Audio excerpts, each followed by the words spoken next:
Hi, it's Martin here, and I want to talk to you about the philosophy behind my Web 13.1, and that's the title of my Web 2.0 ramblings on my EduBlogs blog, hosted by James Farmer and the team.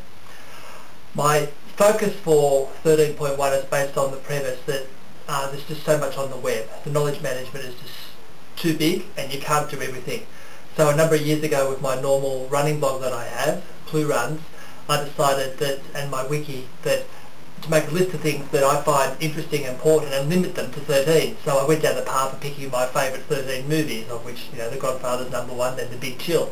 Then I did my 13 favourite football grand finals, and then my 13 favourite fiction novels and non-fiction novels, my 13 favourite sporting events I've seen, and etc.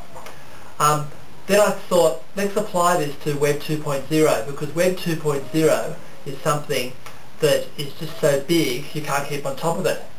So I started off with my top 13 Web 2.0 tools, and some of them going through the list are things like, I started off with blog lines, and now I've moved to Google Reader. The next one is probably the most important, is Delicious, keeping track of bookmarks, because forever my computer system would go down, or I'd change computers and I'd lose track of my bookmarks, or my favourites, or whatever you like to call them. And then with my blogging, I obviously had to have Flickr. So Flickr is one of my favourites because I can have my photos linked up, so if I do a blog, I have those things there.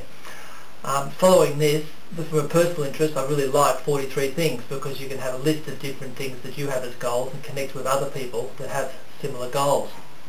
And going down the line, more recently, Facebook is one of my favourites, because it really is at the leading edge of social networking.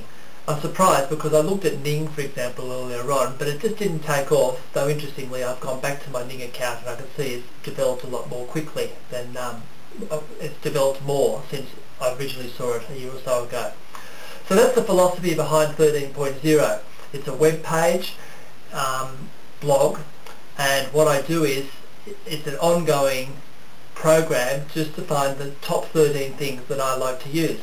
So it means I might have 14 or 15 or 16 things that I'm interested in, but then I force myself to say, okay, what are my top 13 I'm going to use?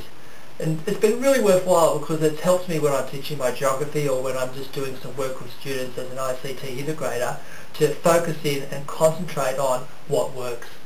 So instead of having hundreds of thousands of things to read, I just concentrate on the top 13. So I have sort of a list of 13, a rule of mental line, and I have the others underneath, and then things move in and out of the 13 as I do it. So that's what Web 13.0 is about. So I just thought I'd share that with you, and if you're interested in where the number came from, I was just born on the 13th of October 1960, so 13 seems like a good number. Alright, that's Martin, giving you a bit of background, and please enjoy my different Web 13.0 things that I use. Okay, bye for now.